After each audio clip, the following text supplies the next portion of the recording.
J'ai voté contre ce budget supplémentaire parce qu'il n'avait pas de raison d'être. En réalité, il s'agit d'ajuster des décisions qui ont déjà été prises par le président Lurel et il régularise parce qu'il n'avait pas les crédits à son budget principal, notamment s'agissant du Memorial Act. Lorsqu'on voit 1 million de crédits pour le Memorial Act, on peut s'interroger.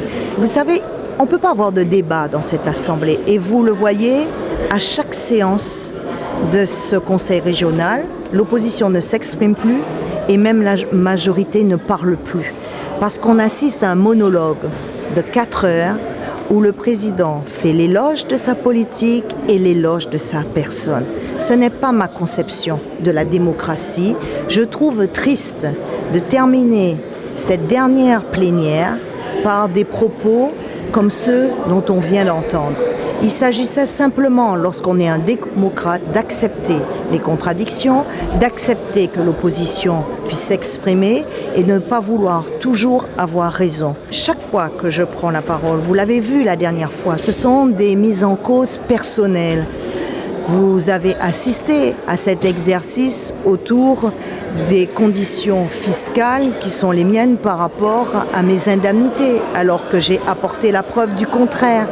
Mais on voit bien que là, on n'est plus dans un exercice où l'opposition s'exprime, la majorité défend son projet. On est en campagne électorale, c'est la raison pour laquelle je pense qu'il aurait pu ne pas faire cette séance pour en arriver et donner ce triste spectacle aux Guadeloupéens. Nous sommes très satisfaits et la majorité l'a voté massivement.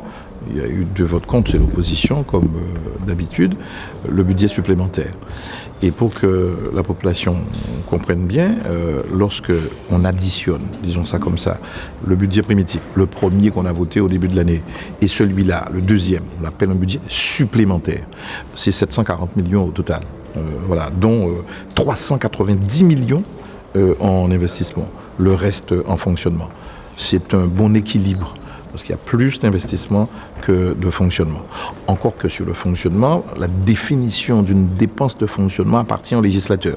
Il y a des choses qu'on fait figurer dans le fonctionnement parce que l'instruction comptable l'a imposé. Et parfois, on peut le regretter.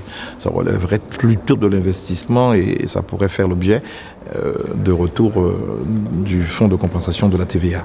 Mais c'est un bon EBS, c'est un bon budget. Et quand je dis bon, c'est même très bon parce que depuis 11 ans, on n'a pas augmenté les impôts ici à la région. Et on a même un peu baissé, si j'ose dire. Et donc, c'est rare en gestion de collectivités publiques. C'est d'autant plus rare qu'on n'a pas mégoté sur les investissements sans augmenter les impôts, alors que les recettes que nous avons peuvent fluctuer. Ça peut être plus important ou moins important selon l'activité. Et oui, plus vous importez, plus que vous avez d'argent. Lorsqu'il y a crise économique, il y a moins de recettes, notamment d'octroi de mer. Lorsqu'il y a une crise économique, les gens roulent moins en voiture, donc moins d'impôts sur le carburant, vous avez moins de recettes. Et pourtant, on a trouvé les recettes pour financer les importants plans d'investissement que je viens d'évoquer. Au total, 390 millions sur une seule année dans nos deux budgets. Comment a-t-on fait ? On a étalé. On a fait un plan pluriannuel d'investissement en disant que de 2004 à 2020, voilà ce que nous allons faire. Quel est le problème ? C'est que les gens sont impatients et veulent voir tout être fait en même temps. Ce n'est pas possible. Sinon, vous allez augmenter les impôts et couler la maison. Donc, on a étalé. Deuxièmement, lorsqu'on a voulu aller plus vite, on a fait des emprunts, sans pour autant se surendetter. Donc, on a un encours d'endettement, une enveloppe de prêts qui peut être remboursée en moins de 5 ans. Donc ça veut dire que c'est un bon ratio. Pourquoi suis-je en train de vous dire ça ? Ça commence à être inquiétant lorsque vous êtes à 12 ans, si vous prenez 12 ans pour rembourser ce que vous devez aux banques. Ce n'est pas notre cas. Nous sommes, avec ce nouvel emprunt de 25 millions, à 5 ans au plus, moins de 5 ans. Nous avions dit, lorsqu'on a voté le budget primitif, au début de l'année, ou en fin d'année 2014, nous allons faire un emprunt de 150 millions, un plafond à ne pas dépasser. On a déjà mobilisé 100 millions, on remet 25 millions, ça fera au total, dans l'autorisation qui m'a été donnée en tant que président, en tant qu'exécutif de la collectivité, ça fera 125 millions. Il reste donc un petit écart de 25 millions qu'on va peut-être mobiliser en 2016, si tant est que la chose soit nécessaire. Donc au total, on a des ratios, des équilibres, des investissements qui répondent aux attentes de la population. Et donc, on peut être satisfait. Oh, j'entends les critiques. Je vois les votes contre, 2 sur 41. Bon, si tout président d'assemblée n'avait que 2 oppositions dans une assemblée, ce serait formidable. Et si, pendant les 11 années qu'on a passées ici, dont 9 avec la présidence de Victorin Lurel, je n'ai eu droit qu'à ça. Presque. Donc, pendant ces 9 années, ces 11 années, les 2 de Josette Borel Lincertin, on a eu ici des assemblées apaisées.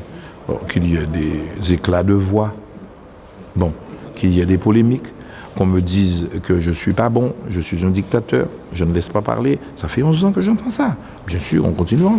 Donc, tout en étant attentif à ce que dit un opposant, c'est pas ça qui va m'effrayer davantage. Ça fait 28 ans que je suis en politique, 14 ans d'échecs, où je n'ai pas été élu, 14 ans où j'ai été maire, président, député, etc., successivement ou parfois en même temps, 9 ans ici, à la tête de la région. Je n'ai pas le sentiment d'avoir empêché aux gens de parler, je n'ai pas le sentiment, moi, d'être usé aujourd'hui. Après 9 ans, je n'ai pas 87 ans, bon, j'ai 64 ans cette année, je me sens encore en pleine forme et j'ai une belle activité, on le voit, on a encore de l'ardeur, on a encore des rêves, on a encore des actions à accomplir, et j'ai le sentiment qu'on fait du bon job. Et celles et ceux qui passent leur temps à critiquer, ils étaient dans ma majorité. Ils sont même sur ma liste, même s'ils ne sont pas élus. Ils sont derniers parfois sur ma liste. Je respecte cela. Il n'y a pas si longtemps, j'étais très bon. 15 jours avant l'élection de Mme Borel Lincertin, j'ai un candidat qui m'a juré la main sur le cœur et qu'il ne se présentera pas contre moi tant que je serai là et que son temps c'est 2021 et qu'il reste à gérer sa ville. Bon, ça a changé, j'ai pas de problème. Moi-même, j'avais dit il y a 10 ans, je ferai 2 mandats. J'ai fait 1 mandat et demi, 6 ans plus 3 ans, 9 ans. Bon, le parti me demande de revenir, on le fait. Je pense que j'aurai la sagesse de partir lorsque je sentirai que mes neurones ici ne fonctionnent pas bien. Pour le moment, j'ai encore de la vivacité intellectuelle, j'ai de la lacrité intellectuelle pour être très précis. On a encore un programme qui est dense. On a encore de belles choses à faire avec la confiance des Guadeloupéens. Je pars très confiant dans une compétition qui a déjà commencé. La pré-campagne a commencé, donc je pars serein, même si il ne faut rien négliger. Je suis étonné par la qualité des arguments échangés, par l'agitation médiatique, par une politique communicationnelle non porteur de messages et de sens. Franchement, c'est l'image pour l'image. Bon, ok, tous on peut faire ça. Mais le moment venu, lorsque vous êtes contraint de répondre sur le fond, il faut être capable de le faire et ne pas se contenter simplement d'une politique faite par des auxiliaires ou des supplétifs et croire qu'on est porteur de messages, porteur de sens, d'action. Je l'avoue, je suis un peu étonné par cette pré-campagne. J'attends vraiment, avec impatience, un débat de qualité. J'ai entendu, par exemple, il faut changer de modèle. Oui, c'est une belle question. Moi-même, je m'interroge depuis tantôt. Je suis même investi d'une mission par le président de la République pour chercher l'égalité économique réelle. Je peux vous dire, c'est un sujet important et je pourrais rester 1 heure à vous en parler. Comment le faire ? Et ceux-là même qui parlent de changer de modèle passent leur temps à critiquer en choisissant leur lecture. Bien, aujourd'hui, l'INSEE vient de faire un communiqué pour dire que sur les 10 dernières années, la pauvreté a diminué, la croissance a été relativement soutenue, les inégalités persistent, même si les écarts se sont légèrement réduits. Bon, très bien. Comment changer de modèle économique ? Et puis, quand on dit on change de modèle, mais c'est le modèle institutionnel. Rappelez-vous, certains de mes amis m'ont vilipendé, piétiné et parfois méprisé. en me traitant de dictateur, de réactionnaire, de français, de député blanc de blanc. J'ai entendu ça. On lit ça toujours sur les réseaux sociaux. Ils voulaient une assemblée unique, d'autres voulaient l'indépendance, d'autres voulaient l'autonomie. Qu'est-ce qui en parle aujourd'hui? Ceux-là même qui m'ont quitté parce que j'ai été prudent sur une assemblée unique, vous entendez parler de cette affaire-là? Celui-là même qui se présente comme le challenger numéro 1, il parle de quoi? Il parle d'assemblée unique, de l'autonomie ou de l'indépendance, puisqu'il est entouré de ça. D'indépendantistes de droite ou d'indépendantistes de gauche, il y en a dans l'entourage premier. Les autonomistes, que je respecte par ailleurs l'autonomie, on peut en discuter, pourquoi pas. Mais on en parle. Cette fameuse collectivité unique ou assemblée unique, subtilité, mais importante, est-ce qu'on en parle? Jamais. On vous dit... J'ai été interdit d'entrer et de monter à la tribune pour remettre un prix à un champion cycliste. C'est peut-être de la douleur, mais c'est quoi ça? Franchement, c'est pas du niveau. Je le dis très clairement.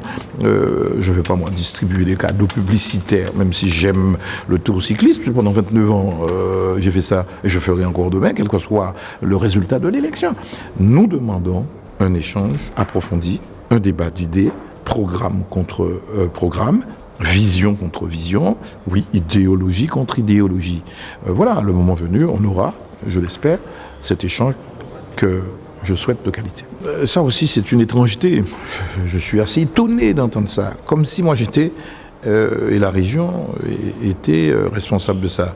Le transport, c'était le conseil général de l'époque, avec une majorité que j'ai soutenue pendant longtemps, et puis on a eu des désaccords sur justement l'action en matière de déchets, en matière d'environnement, en matière de transport, en matière de prise en charge de la petite enfance, de prise en charge de la vieillesse et des handicaps, en matière d'équipe de rue et de prévention. 32 communes, doit y en avoir 5 ou 6. En matière de lutte contre les insécurités, on a eu des désaccords sur les 3 dernières années, avec justement une majorité qui avait été élargie contre nous, sans nous, et pour tenter de nous faire disparaître.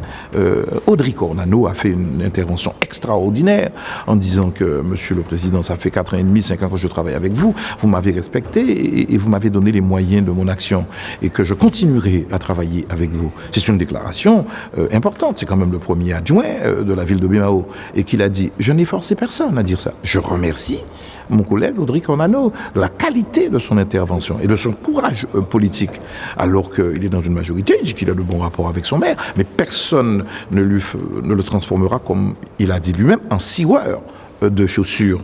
Moi j'apprécie ça. Alors le dictateur que je suis, c'est moi peut-être qui aurais dicté à tel ou tel collègue ses propos. J'ai été vraiment heureux et ému de cette déclaration-là, de ce courage-là et de la qualité de ce propos-là.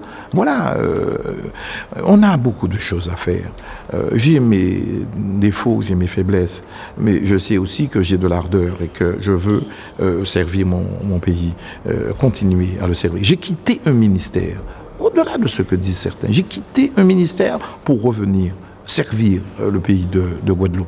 Et donc voilà ce que je soumettrai le moment venu au peuple guadeloupéen qui tranchera. Mais je suis pour le moment assez serein, même si je sais qu'il y a encore beaucoup à faire, même si je sais qu'il y a de la souffrance, mais même si aussi, et ça c'est mon caractère, il y a de la difficulté, mais je vois aussi ce qui est positif. Un Boris Karen qui dit « Oui, j'ai démissionné de la région en 2013. Président, merci de me redonner une chance dans vos services, de me mettre en charge des cas des juniors et des espoirs, de m'envoyer en formation pendant 9 mois en métropole. Et je reviendrai comme un technicien encadrant les jeunes pour prévoir la relève avec le CTR, M. Samut, avec le président Moueza et son comité régional. Boris Karen est libre de voter pour qui il veut. Je ne lui ai jamais demandé, moi, d'être militant, de lui dire ton prestige, mets-le au service de ton pays. Cherchons à rayonner. J'ai été heureux d'entendre le père Aimé, le curé de Petit-Bourg, qui a écrit 2 livres. Eh bien, son livre, cité par le pape François, 12 lignes citées par le pape François, et appelé par le cardinal chargé de cette question-là, d'Italie, on l'appelle ici en Guadeloupe, pour lui dire, vous êtes italien, vous êtes de l'Europe de l'Est, vous vous êtes... Non, monsieur, je suis d'origine africaine, mais je suis guadeloupéen d'adoption. Vous ne connaissez pas. Eh bien, le pape, c'est la première fois que ça se fait au Vatican, que l'on cite 12 lignes intégralement en citant le nom de l'auteur. Eh bien, guadeloupéen, écrit en Guadeloupe. C'est du rayonnement, c'est de la beauté. C'est sur ces idées fortes qu'il faut positiver, sans ignorer qu'à côté de vous, il y a des gens qui souffrent. C'est là qu'il faut être équilibré. Et c'est ce que j'attends d'une belle campagne électorale.